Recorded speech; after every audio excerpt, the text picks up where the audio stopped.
ఎన్నికల దగ్గర పడుతున్న కొద్దీ శ్రీకాకుళం జిల్లాలో వైసీపీకి సొంత పార్టీ నేతలు గట్టి షాక్ ఇస్తున్నారు. నర్సనపేట నియోజకవర్గంలో వైసీపీకి భారీ ఎదురుదెబ్బ తగిలింది.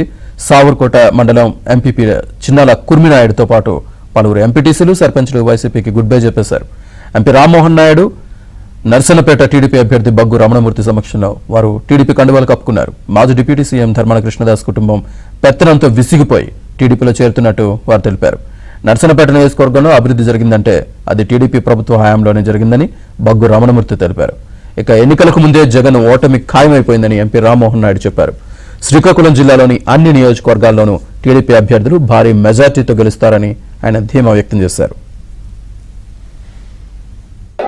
ఏదైతే ఈ రాష్ట్రాన్ని దివాలా తీయించాడో అలాగే సామాన్యుల బ్రతుకులు, పేద వర్గాల బ్రతుకులు ఇవాళ దుర్భరంగా ఉండి ఈ రాష్ట్ర అభివృద్ధి లేని పరిస్థితిలో ఈవేళ ఈ రాష్ట్రాన్ని రక్షించుకోవాలనే ఆలోచనతో మరి ఈవేళ ఈ చేరికలు దాంట్లో ఇక్కడుండే శాసనసభ్యుడు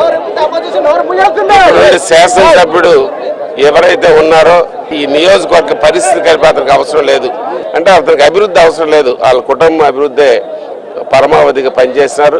జగన్మోహన్ రెడ్డి తన సొంత క్యాడర్ని ఇగ్నోర్ చేస్తున్నాడు. ఈరోజు కనీసం ఎమ్మెల్యేలు కూడా కలిసే పరిస్థితులే లేదు. అదంతా కూడా ఈరోజు బయటకు వస్తుంది. ప్రతి ఒక్కరు కూడా నిజం తెలుసుకొని ఈరోజు బయటకు వచ్చి ఒక మంచి శ్రీరామ రాజ్యం కోసం నాంది పలకడానికి తెలుగుదేశం, జనసేన, బీజేపీకి మద్దతు ఇచ్చే రకంగా అన్ని ప్రాంతాల్లో కూడా కనిపిస్తున్నాయి. నాకు ఒక నమ్మకం ఈరోజు కలుగుతుంది. ఎన్నికలు ఇంకో 2 వారాలు ఉన్నాయి.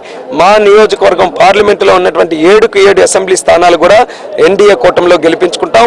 ఓవర్ కాన్ఫిడెంట్ కాకుండా 14 రోజులు కూడా కష్టపడి పనిచేసి శ్రీకాకుళం జిల్లాలో ఉన్నటువంటి ప్రతి ఒక్క సీటు కూడా చంద్రబాబు నాయుడు గారికి, పవన్ కళ్యాణ్ గారికి, నరేంద్ర మోదీ గారికి మేము గిఫ్ట్గా ఇచ్చి రాబోతున్నటువంటి కాలంలో ఈ జిల్లా ఏదైతే అభివృద్ధి నోచుకోకుండా ఈ 5 సంవత్సరాలు కూడా గగ్గోలు పెట్టిందో ఆ అభివృద్ధి కార్యక్రమాలన్నీ కూడా సంపూర్ణంగా పూర్తి చేయడానికి ఆ నాయకుల తాలూకా సహకారం తీసుకొని జిల్లాని ప్రగతి పదంలో నడిపిస్తామని మా ప్రజలకు